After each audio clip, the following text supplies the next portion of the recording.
జనసేన అధినేత పవన్ కళ్యాణ్ మహారాష్ట్రలో ఎన్నికల ప్రచారం నిర్వహిస్తున్నారు. తెలుగు మూలాలున్న ఓటరు ఎక్కువగా ఉన్న నియోజకవర్గాల్లో పవన్ కళ్యాణ్ ప్రచారం ప్లాన్ చేశారు.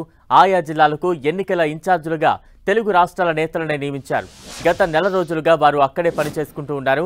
నాందేడ్కు విష్ణువర్ధన్ రెడ్డి, మరాఠ్వాడాకు మధుకర్ ఇన్ఛార్జీలుగా వ్యవహరిస్తున్నారు. వీరు ఇన్ఛార్జీలుగా ఉన్న చోటనే పవన్ కళ్యాణ్ ప్రచారం చేస్తున్నారు. మొదటి రోజు మరాఠ్వాడ ప్రాంతంలోని నియోజకవర్గాల్లో ప్రచారం చేపట్టిన పవన్ కళ్యాణ్ ఇవాళ విదర్భ ప్రాంతంలో పర్యటించనున్నారు. ఉదయం చంద్రపూర్ జిల్లాలోని బల్లార్పూర్ పట్టణంలో నిర్వహించే బహిరంగ సభలో పాల్గొంటారు. సాయంత్రం పూణే కంటోన్మెంట్ నియోజకవర్గం పరిధిలో నిర్వహించే రోడ్ షోలో పాల్గొంటారు పవన్ కళ్యాణ్.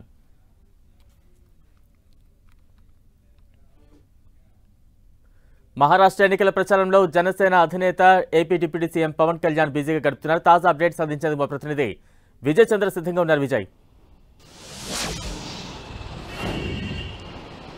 మహారాష్ట్ర ఎన్నికలు ప్రతిష్టాత్మకం కావడంతో ఒకవైపు ఎన్డీఏ, మరొకవైపు ఇండియా కూటమి రెండు కూడాను పోటాపోటీగా ఎక్కడ అవకాశం ఉంటే అక్కడ ఆయా ప్రాంతాల్లో ప్రభావితం చేసేటువంటి నాయకత్వాన్ని రంగంలోకి దించడం జరిగింది. ఒకవైపు తెలంగాణ నుంచి రేవంత్ రెడ్డి విస్తృతంగా మహారాష్ట్రలో తెలుగువారి నటి చోట ప్రచారం చేస్తుండటంతో ఈ ఆంధ్రప్రదేశ్ నుంచి కూడాను ముఖ్యమంత్రి చంద్రబాబు నాయుడు, ఉప ముఖ్యమంత్రి పవన్ కళ్యాణ్ రంగంలోకి దించాలని చెప్పేసి ఎన్డీఏ ప్రచారం ప్రారంభం చేయడానికి అన్ని సన్నాహాలు చేసింది. అయితే కనుక అనూహ్యంగా చంద్రబాబు నాయుడు సోదరుడు రామ్మూర్తి నాయుడు మృతి చెందడంతో ప్రచార బాధ్యతలన్నీ కూడాను తెలుగువారు ఉన్నటువంటి ప్రాంతాల్లో పవన్ కళ్యాణ్ మీదే పడ్డాయని చెప్పొచ్చు. ఈ నేపథ్యంలో పవన్ కళ్యాణ్ నిన్నటి నుంచి కూడాను మహారాష్ట్రలో తెలుగువారు అధికంగా ఉన్నటువంటి ప్రాంతాల్లో ఆయన ప్రచారం కొనసాగిస్తూ ఉన్నారు.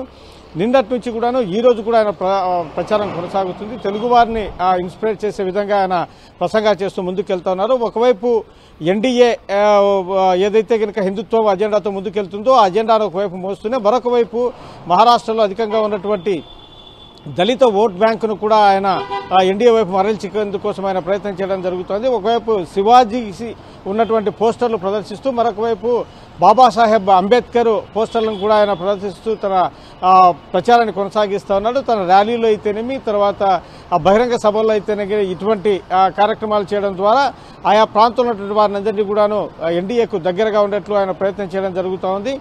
కాంగ్రెస్ పార్టీ కులాల వారీగా ఓటర్లు విడగొట్టేందుకు, ప్రజలు విడగొట్టే ప్రయత్నం చేస్తానని అని చెప్పేసి పవన్ కళ్యాణ్ ఈ సందర్భంగా మహారాష్ట్ర ప్రజలకు ఆయన చెప్పడం జరుగుతూ ఉంది.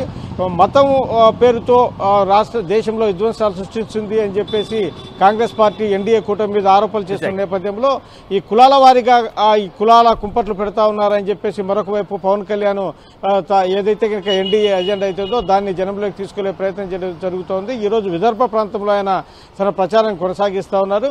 చంద్రబాబు నాయుడు ప్రచారానికి రాలేని పరిస్థితులలో పవన్ కళ్యాణ్ పూర్తిగా తెలుగువారు ఉన్నటువంటి ప్రాంతాల్లో బాధ్యతలు తీసుకోవడం జరుగుతూ ఉంది.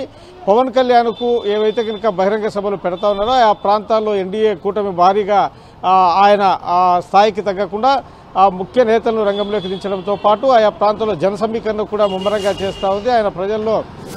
ఆయన సభలు విజయవంతం చేసేందుకు అక్కడ ఉన్నటువంటి ఎన్డీఏ నాయకత్వం కూడాను గట్టిగా కృషి చేస్తుందని చెప్పొచ్చు. ఒకవైపు రేవంత్ రెడ్డి ప్రచారం ముమ్మరంగా చేసిన నేపథ్యంలో తెలుగువారిని ఆకట్టుకునేందుకోసం ఇంకా పవన్ కళ్యాణ్ మీదనే ఎన్డీఏ ప్రభుత్వము ఎన్డీఏ కూటమి ఆధారపడిందని చెప్పవచ్చు.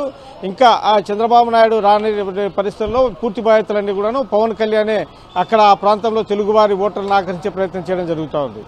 విజయ్, అంటే పవన్ ప్రచార సభలు కావచ్చు, రోడ్ షోలు కావచ్చు, అక్కడ స్థానిక ప్రజల నుంచి ఎటువంటి స్పందన వస్తూ ఉంది?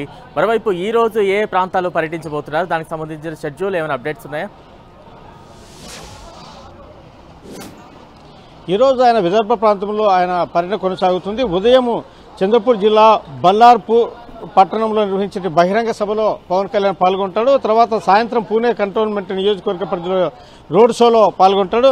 అనంతరము కస్బాపేట నియోజకవర్గంలో ఎన్నికల ప్రచారం సభలో ఆయన పాల్గొనడం జరుగుతుంది. ఈ సభలన్నిటికి కూడాను భారీ ఎత్తున జన సమీకరణ కూడాను పెద్ద ఎత్తున చేయడం జరుగుతూ ఉంది. రేవంత్ రెడ్డి సభలకు ఏమాత్రం తగ్గని రీతిలో పవన్ కళ్యాణ్ కూడా సభలు విజయవంతం చేయాలని చెప్పేసి ఎన్డీఏ కూటమి తన ప్రయత్నాలన్నింటినీ ముమ్మరంగా చేయడం జరుగుతూ ఉంది. Right, thank you Vijay Chandra.